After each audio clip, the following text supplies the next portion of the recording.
Okay, we will get started. Hi, everyone. Thanks for being here today. We're very excited to spend this half a day with you. And there will be a break in our agenda, which I'll show you, but we will be going from 8, obviously 8:05 to noon today. So a little bit of our agenda until 8:10. I'll introduce us all, and then we will have a toxicology presentation by two amazing colleagues of ours in Colorado who are experts on this.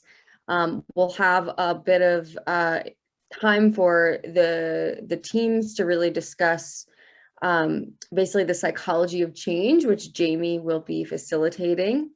Then we'll get a 10-minute break. We will have Dr. Brandy Ring talk to us about inpatient management of patients with substance use disorders.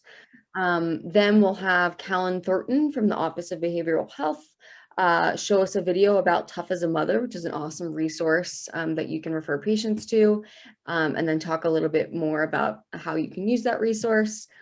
And then lastly, in the last part of the day, we'll have one hospital of ours, Montrose Memorial Hospital, talk a little bit about their progress on this learning collaborative and their goals and challenges and successes. And then we'll ask you in a very heavy-handed way to fill out our evaluation survey, and we'll be setting reminders about it too. So if you can't stick around for the whole event, that's okay. On that evaluation survey, you'll be able to say, yes, I attended this one, and evaluate it. No, I didn't attend this session. So even if you can't stay for the whole day, when you see that evaluation survey come through your inbox, please fill it out anyway, and you can just let us know the sessions you weren't able to attend. But we appreciate any feedback for the sessions you were able to attend. It really helps us. So if you could all introduce yourselves in the chat, say your name, your pronouns, and your role or organization, or both, that would be awesome, just so we know who we have with us today. And I think you'll see we have all sorts of amazing stakeholders from all over Colorado, and some people in Montana, people who are in, sort of public health organizations, and then of course, all of our amazing hospital team members.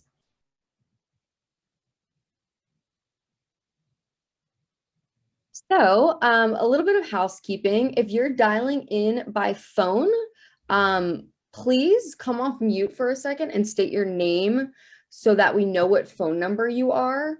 Or you can put it in the chat as well, just so if we're seeing a cell phone number, we know whose name is associated with that cell phone number. That's really helpful for us. The slides and the presentations will be shared after the day. So you'll receive all of this. Don't need to worry about copying any of it down or screenshotting. If you have video on your computer, we would love to see you. It makes it so much more engaging for our speakers to be able to have a face there and really see your reaction. So we totally understand. We've all been on Zoom for like a year and a half, and it's exhausting. So if you're comfortable and it feels good to you, we'd love to see your face on your video. And of course, I know a lot of you don't have video cameras because of privacy issues, so no worries there. Please stay muted unless you're speaking. You are welcome to put questions in the chat, raise your hand, come off mute and ask a question, whatever way feels comfortable for you to ask a question. We just ask that you stay on mute when you're not speaking. And then we'll have one break. Please stay on the Zoom during that break, just so it'll help us just know who's still around. And so you can, obviously mute yourself. You can turn off the volume if you want, but it helps us if you stay on the Zoom during that 10-minute break. With that being said, we'll get started. Our first presentation today is all about toxicology testing. And I am so excited to have our speakers here today, because they're really the foremost experts in Colorado on toxicology testing in this labor and delivery and neonatal setting. So I will let them introduce themselves, and they're both amazing. And we will start with Dr. Kaylin Klee, who will be kicking us off with our presentations today. And Kaylin, I'll stop sharing my screen and you can share your screen. Great, perfect. Well, thanks. Good morning, everybody. And thank you for that introduction. I'm Kaylin Klee. I'm addiction medicine and family medicine at the University and Denver Health, and I provide direct clinical care to people with any kind of substance use concern in the perinatal period. Let's do this. And then give me a thumbs up, everybody, if you can see my screen. Great. And then I'm going to try to change it to presenter mode. Can you still see my screen, but just the big slide, not the presenter? Yep. Great. Okay, perfect. Well, thanks again. I'm going to kick us off, and then we'll have some time for questions. I hope that this, let me move my camera so I can see you guys a little better.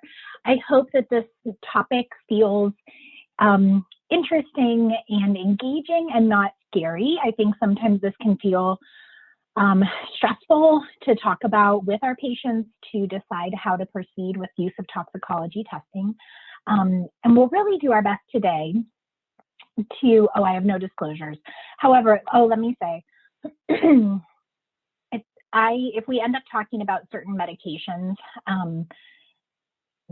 there are certain brand names, particularly of treatment medications for opioid use disorder, that are most widely recognized by a brand name, but I in no way, shape, or form am promoting one brand and will endeavor to use generic medication names as much as possible unless we need to identify a brand for kind of audience recognition of what we're talking about.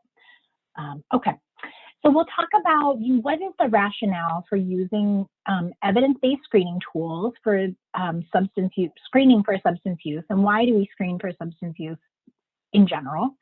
We'll identify evidence-based screening tools, so some suggestions of what types of tools have been determined to be effective and relevant in the perinatal population.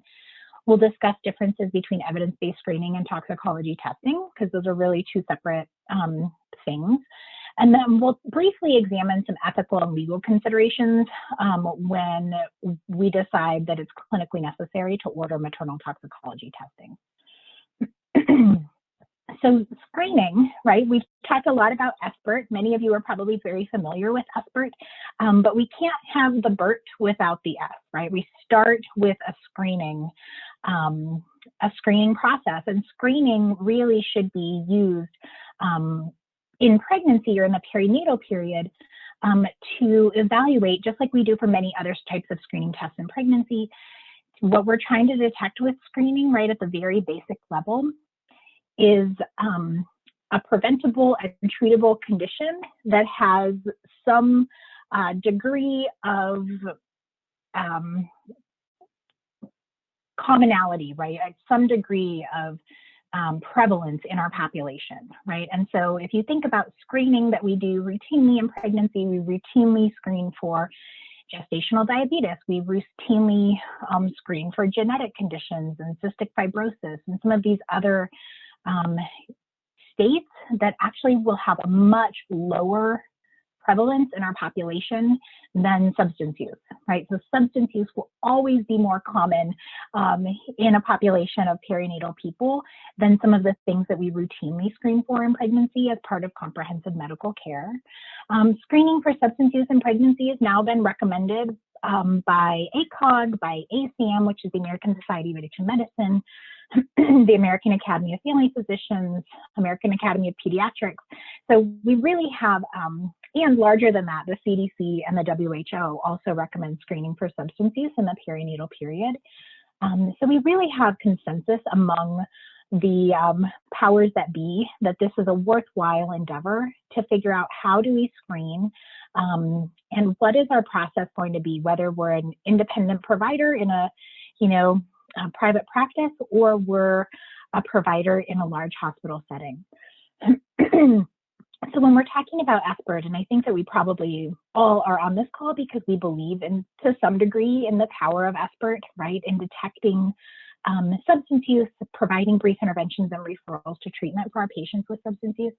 we have to start with this screening. And you can see that in Tricia Wright's article that was published a few years ago, she talks about, really screening is to assess for substance use, but also its severity, right? I think where this becomes more difficult is that we can't just screen and say yes or no, right? We can't just say, is there use of tobacco in pregnancy, yes or no? We want to know more about that. Does this person use cigarettes? Do they use electronic nicotine products? Do they smoke 2 packs a day or a cigarette every other week, right? We want to know something about their use because that'll help us determine if that person really will respond to brief intervention or if they need referral to treatment. There's been some studies of screening, right, using evidence-based screening tools, which we'll look at on the next slide. And they found that they've been compared to other modalities, such as chart review, such as toxicology testing. They found that using evidence-based screening tools was the most effective way to determine risk. And this is really important, right? We don't want to just know yes or no. That'd be like, only knowing something about somebody's blood pressure and pregnancy and whether it was high or low. But that tells us nothing, right? It doesn't tell us actually data that we need to act in a way that's going to prevent harm to that person. Because if high blood pressure was, 131 over 81, that would not be the same as somebody whose blood pressure was 160 over 100. And same for substance use. We want to know, is this person using in a way that puts them and their pregnancy and potentially other people at risk? Screening for substance use with evidence-based tools allows for accurate identification of urine or of use during a pregnancy, and actually has been shown to decrease substance use. So this was a fascinating article from Andre Jones, who's probably the leading author in the perinatal addiction world, and was the trial author, the PI for the mother trial, which really established buprenorphine as a treatment medication in pregnancy several years ago now. And she found that actually just having an evidence-based screening in place and having an expert type model where that screening was then reviewed with the patient decreased substance use as a brief intervention. That was kind of a standalone brief intervention, even if that person had no other follow-up, no other referrals to treatment. But just by opening the conversation in an evidence-based way, that people made changes in their substance use during a pregnancy, which is fascinating.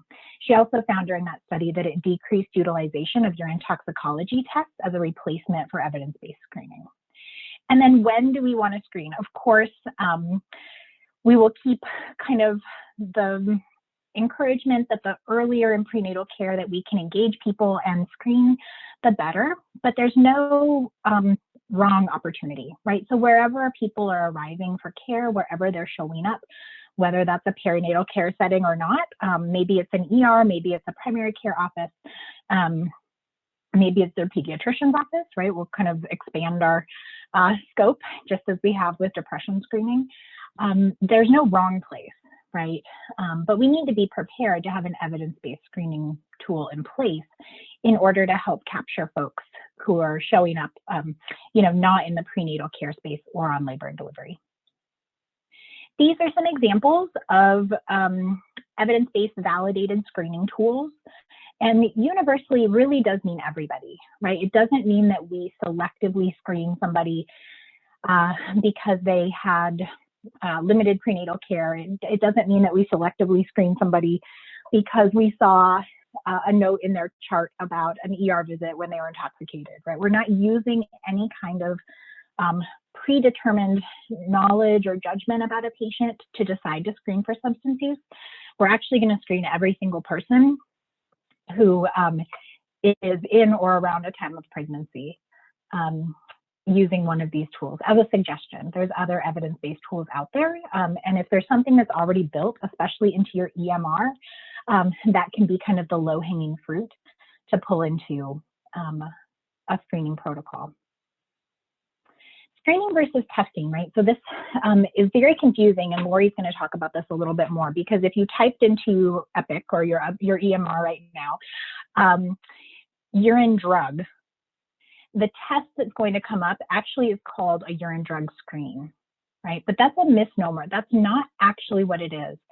It's a test, right? It's looking for biologic evidence of the presence of some substance, right? And this varies by type of test. This varies by hospital system, what's, detected in the test that they've created in their lab or contracted for.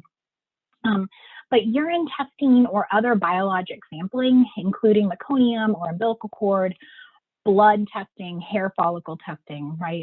All of these toxicology tests really cannot be used as a substitute for evidence-based screening.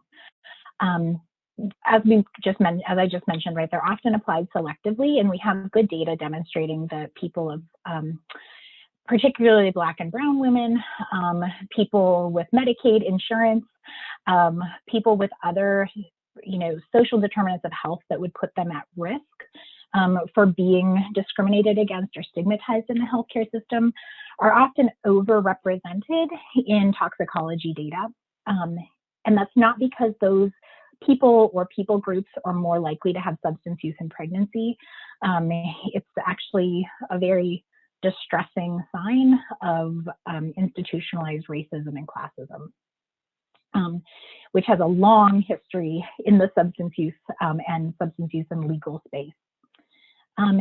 Toxicology testing, thank goodness, it does not assess parenting skill or safety or overall function. And really a good example of this, I think, for just, us to think about is, if you had a glass of wine with dinner last night and I tested your urine this morning, you would have evidence of metabolized alcohol. You would have ETG and ETF in your urine this morning, right? Because you ingested alcohol, your liver metabolized it, and your kidneys are doing their good work of excreting those metabolites. But that would not tell me anything about the condition under which that alcohol was consumed. That wouldn't tell me anything about the amount, right? These are positive or negative tests. They're typically not quantitative. It wouldn't tell me anything about your history with alcohol, right? It would just say yes or no, present, not present. And so I think it's good for us to think about that when we're trying to interpret toxicology testing, because it really is a snapshot in time, and it doesn't give us any of the context that we would need to make a determination about severity or risk or diagnosis of a substance use disorder. Very notably, in the DSM-5, the clinical criteria for diagnosing a substance use disorder does not require anywhere toxicology data. There's no criteria that says do a urine test and then that will tell you if this person has an opioid use disorder or a stimulant use disorder. Toxicology testing really has no clinical relevance for making a diagnosis of addiction, which is important for my work. And then there's lots of legal complexity, right? Lori's going to talk more about false positives and false negatives, so I'm going to kind of skip over that. But the legal complexities are really important for us to consider, whether you're an independent practitioner or part of a larger hospital system. Consent is required for maternal toxicology testing. And when maternal toxicology testing is completed without patient consent, it opens us up to potential legal action.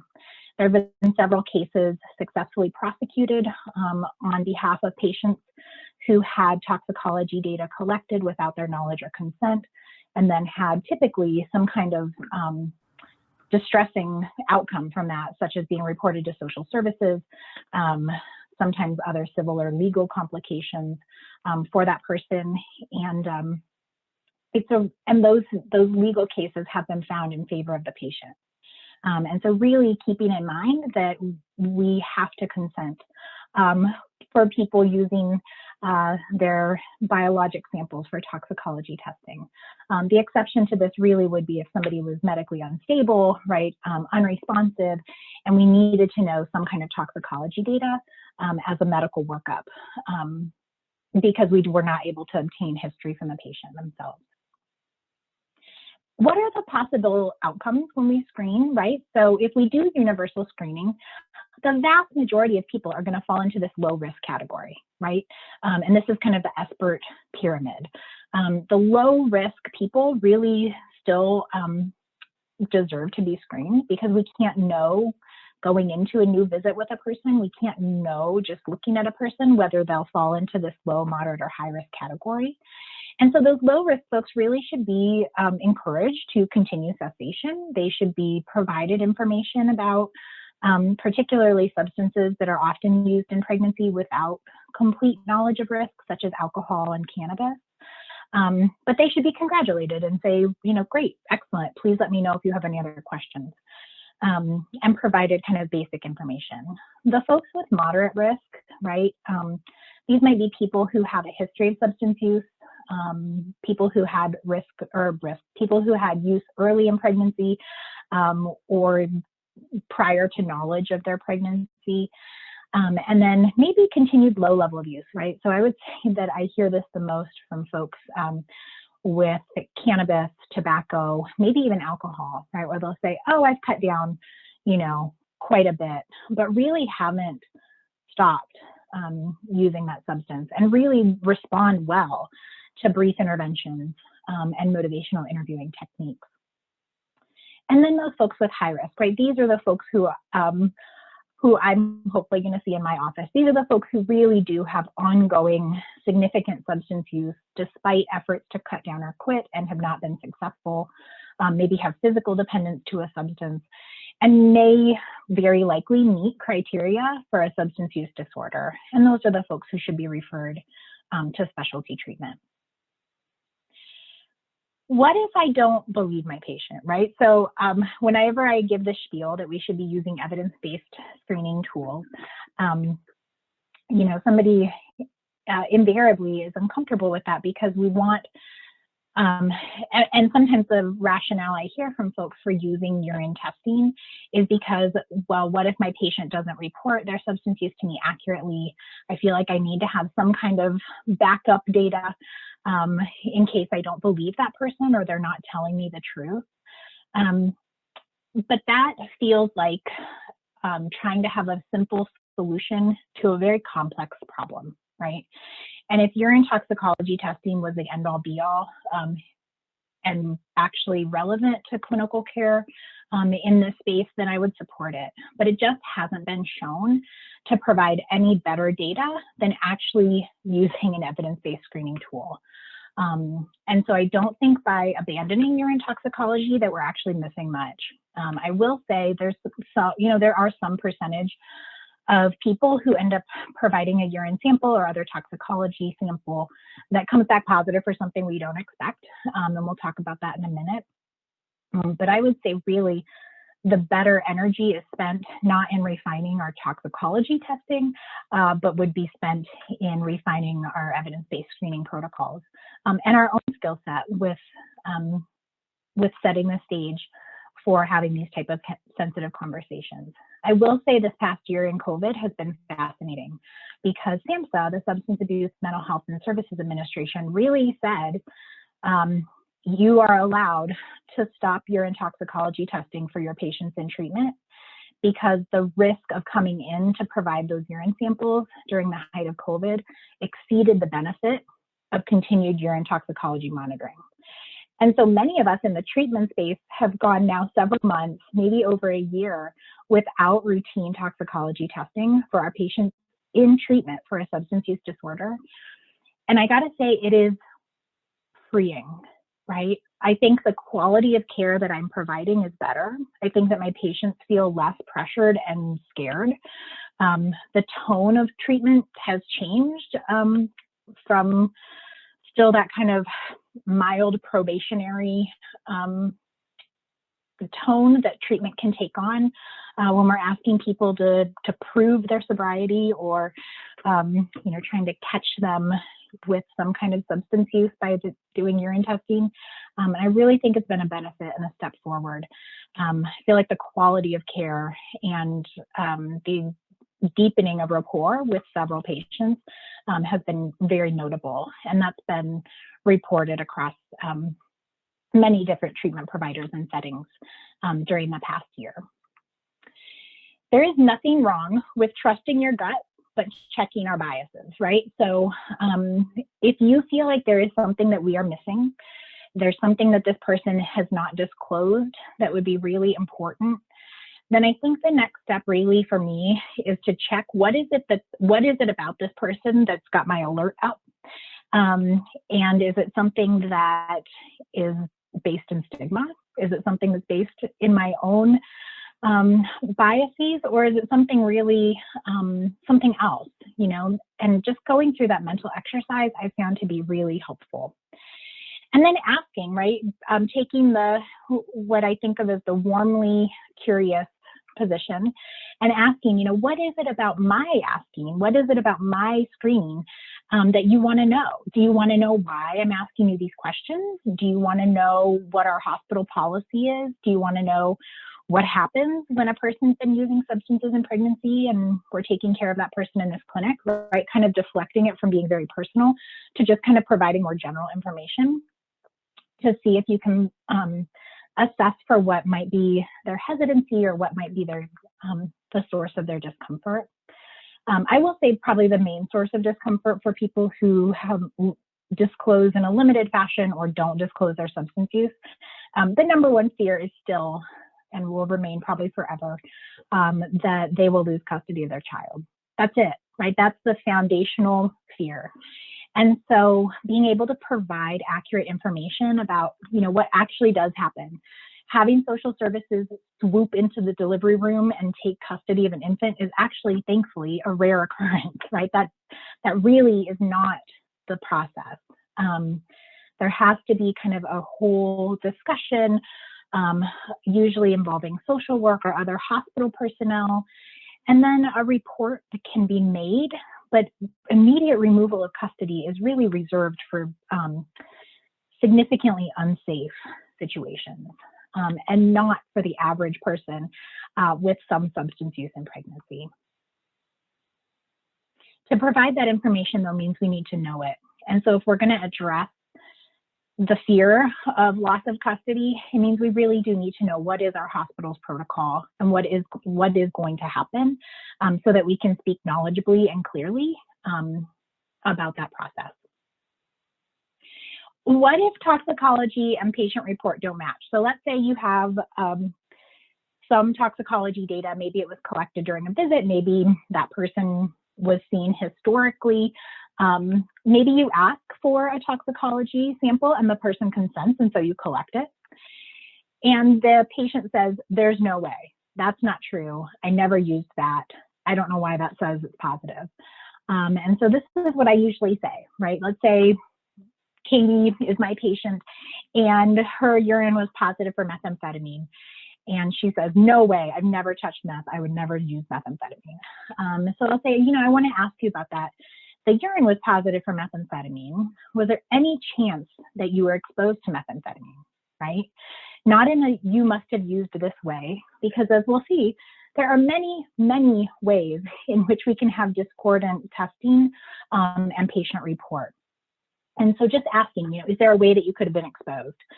Sometimes this is a really fascinating question that gives you insight into somebody's home setting, because frankly, what sometimes comes out of this conversation is, yeah, my partner or my roommate, XYZ person is using methamphetamine in my house or whatever, right? I mean, there can be ways in which you get actually some really important information to help take care of this person that actually has nothing to do with their substance use. But this really is where, you know, this is how I propose this to patients. I'm like, really, you know, when you're telling me one thing and this test is telling us another thing, here's the options as I see it. One, this really is that person's urine, but it was a false positive, right? And so the reflex to that needs to be confirmatory testing. We have to have a mechanism in place to be able to take that sample and send it for expanded or confirmatory testing, which Lori will talk about a little bit more, what that means, to ensure that what we don't have is just a false positive, which is very common. The other option could be that it's a patient's urine, it's a true positive, it was an intentional exposure, right? That person knew that they were consuming or ingesting that substance, but they are not ready to talk about it. And really the response to that for me is to continue to work on rapport and safety building so that that person has the opportunity to not be boxed into having this conversation right now, but we continue to work towards, really, I talk about this with all of my patients. I'd be happy to talk about this more, but maybe let's kind of close that conversation, move on to something else, and then we can come back to it at a later time, right? Motivational interviewing cannot become motivational interrogation, right? Like we need to really keep clear in our mind what our role is as a clinician. And for those of you in more of the, child protective services or probation or other legal spaces, that's a different posture. But as clinicians, that's not our role, right? My role is not to turn the spotlight on my patient and get the confession. That's not a clinician's role. And then the other option, it's not patient's urine. So it's either a false or true positive, we have no idea, but it was either a sample mixed up in the lab or that person provided substituted urine, right, which would need to be explored more. And then this is the most concerning, and this is what I say to patients. I'm like, this would be the scenario that really concerns me the most. You actually using this substance and us just not being able to talk about it yet, you actually using the substance and it's a false positive, you actually using the substance or not using the substance, but this is somebody else's urine. Those are concerns, but not as concerning to me as this last possibility, where it really is the patient's urine. It is a true positive that we confirm, let's say, and it was an unintentional exposure, right? Meaning that this person either ingested something without their knowledge. This happens all the time right now with as much counterfeit pill manufacturing as we have in Denver and in Colorado, right? I have so many people who say, oh, I'm taking Xanax, and lo and behold, the only thing in their system is methamphetamine and fentanyl, right? These are pressed pills that are counterfeit. And so the person providing it may not actually know what's in it. But that's really concerning when people have really no idea or control over what they're ingesting. Really important to assess for coerced or forced use, right? I wish that this was not real, but it is so real and so possible, and just really a strong part for a lot of my patients of relationships, of intimate partner violence relationships, some of my patients who are involved in transactional sex work, people who've been involved in trafficking, right? There are a lot of ways that substances may be coerced or forced upon a person that shows up in their urine, but is a very different scenario than that person knowledgeably or intentionally wanting to use that substance. And then discuss harm reduction strategies, right? So when people have a test that comes back for me and they're like, oh my gosh, I'm terrified, I can't believe there was fentanyl in that, talking about, really how do we help protect you from the amount of counterfeit substances that are out there in the community now. And we can kind of talk about this further if people have questions. And then as Lori's going to talk about, we have to have a mechanism in place to confirm any of these discordant results before proceeding with the assumption that it's a true positive. So this is kind of the main question that I get a lot, right? If we test everyone's urine, isn't that universal screening, right? No, it's not. It's not testing, right? I hope I've convinced you, is not a screen. It doesn't tell you anything that we need to know from a screen, which is yes or no, but also severity and risk. We have much higher rates of false positives in toxicology testing than we do in patient report. I will submit to you that I've almost never had a patient report to me a false positive about their own substance use, right? So if people are telling me with their own mouth that they are drinking alcohol or they are smoking fentanyl or they're doing those, using that substance, I am going to take them at their word and assume that that's a true positive report.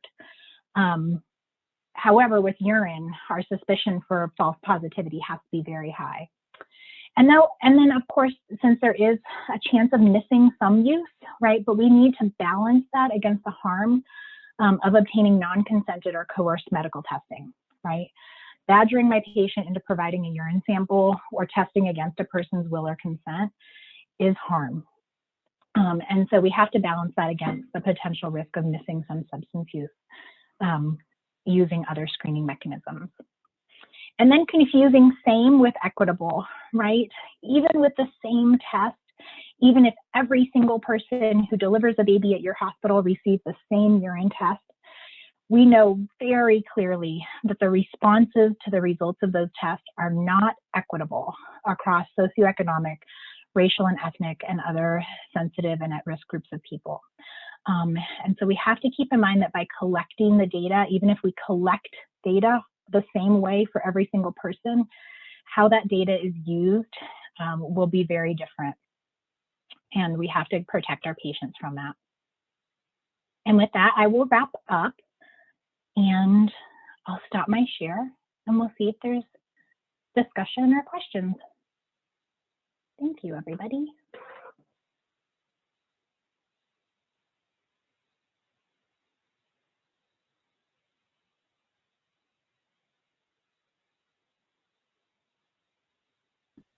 We don't have any questions in the chat yet, but anyone feel free to come off mute and ask a question. You can put your question in the chat.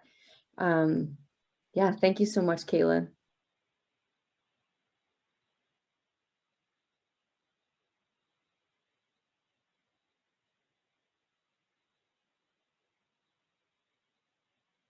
Has anyone had these types of conversations with patients? And I'm curious if folks want to just talk about, kind of what their experience is like,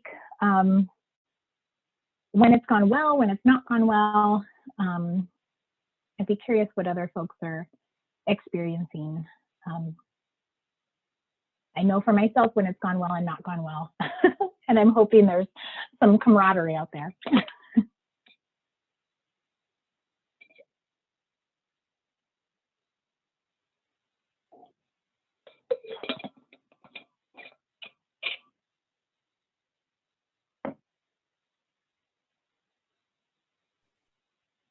And it's okay if folks aren't fully caffeinated yet.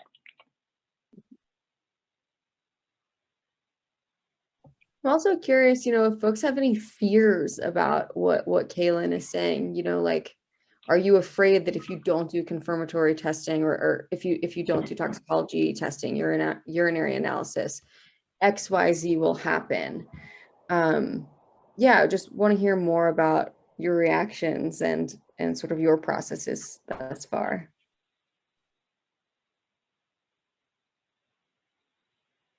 Let's talk a little bit about that. I have this is Michelle.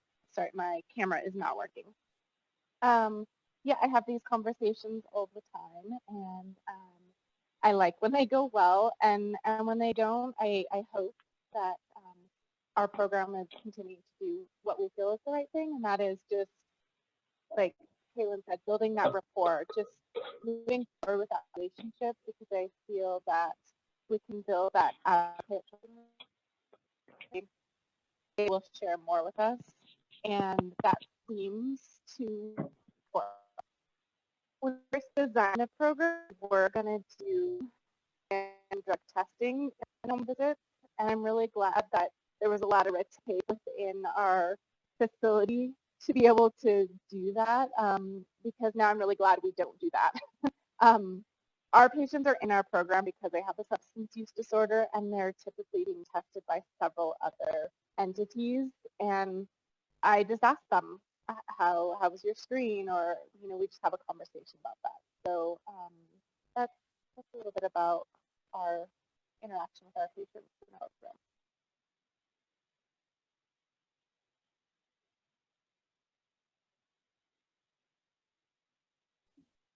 Thank you for sharing, Michelle.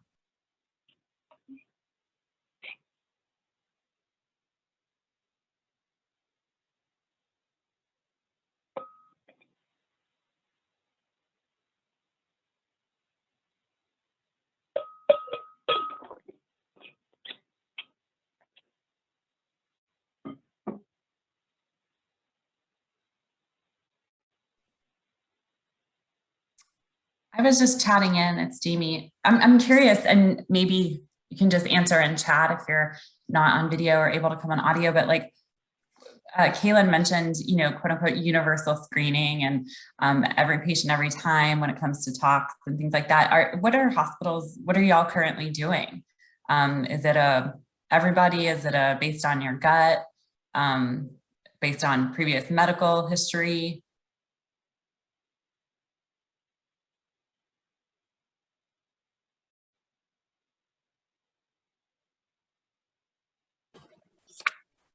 Hi, Jamie. This is Lisa Becker. I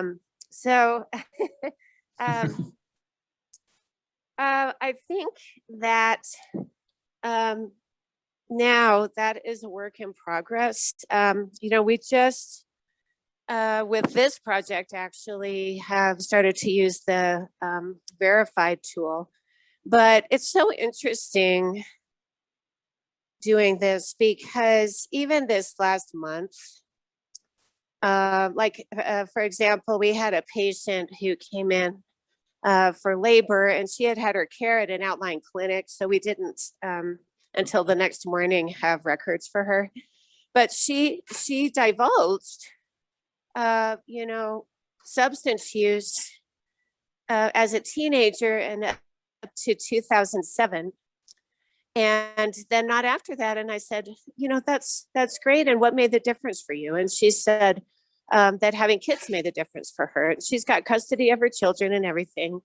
But because of that history, the nurse, when we did our checkout in the evening with the team, said she has this history back in 2007 and she needs a drug screen and a cord stat. And I'm like, why? So, there is a lot of inconsistency in what all hospitals do. And I think that this project is so valuable in trying to create some consistency, try to reduce bias, think about the reasons why we're doing what we're doing. Yeah, that's a good example, Lisa. I appreciate you sharing. It's a journey.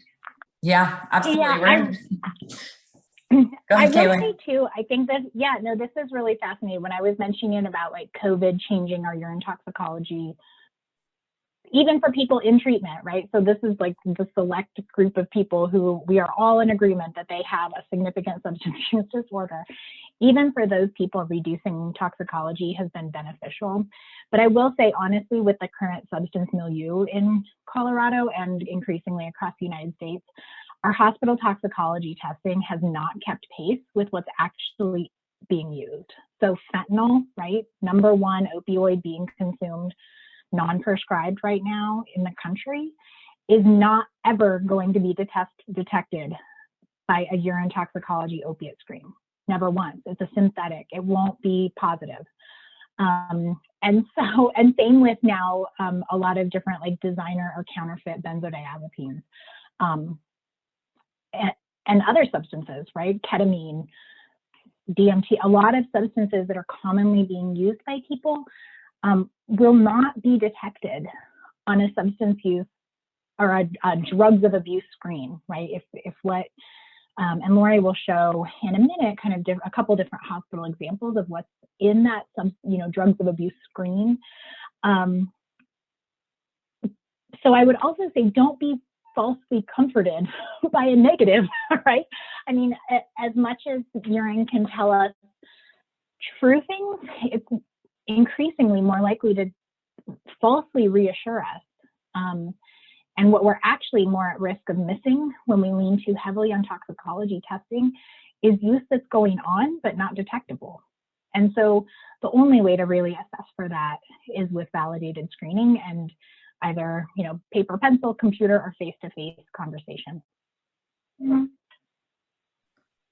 I love that. And I think the term I keep hearing in one-off conversations is conversational screening, right? Like really focusing on having a conversation with the patient. And I know we're going to talk about this throughout the day today.